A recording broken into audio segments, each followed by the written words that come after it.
سمیع علیم۔ اس کے بعد جو آ رہی ہیں 4 آیتیں، یہ خاص طور پر حضور کے ساتھ کیا طرز عمل ہونا چاہیے۔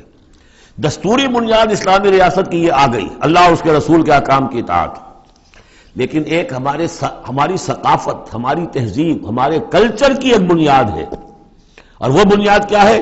حضور کی تعظیم، حضور سے محبت، حضور کے نقش قدم کی پیروی، آپ کے سرتابی نہ کرنا، آپ کے آواز کے مقابلے میں اپنی آواز بلند نہ کرنا۔ اب یہ آ رہا ہے، یہ ہے وہ توقروہ و تعزروہ، یہ گویا کہ اس کی شرح ہے۔ یا ایھا الذین آمنوا لا ترفعوا اصواتکم فوق صوت النبی، اہل ایمان اپنی آواز کبھی بلند نہ کرنا نبی کی آواز پر۔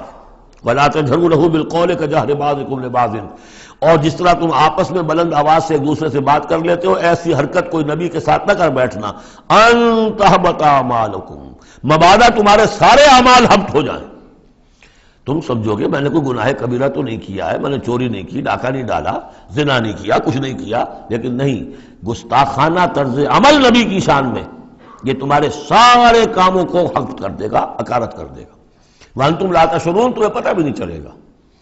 ان الذین یغضون اصواتهم عند رسول اللہ اولئک الذین امتحن اللہ قلوبهم للتقوی، ایک چیز کو ایک منفی انداز میں بھی کہا، اب یہ کہ مثبت انداز میں، شاباش دینے کے انداز میں۔ بے شک وہ لوگ جو اپنی آوازیں پست رکھتے ہیں رسول اللہ کے سامنے، یہی وہ لوگ ہیں کہ جن کے دلوں کو اللہ نے چن لیا ہے، امتحان کر کے، جانچ پرکھ کر چن لیا ہے، اختیار کر لیا ہے تقوی کے لیے۔ اب ان کے دلوں میں اللہ تعالیٰ تقوی زیادہ سے زیادہ پیدا کر دے گا۔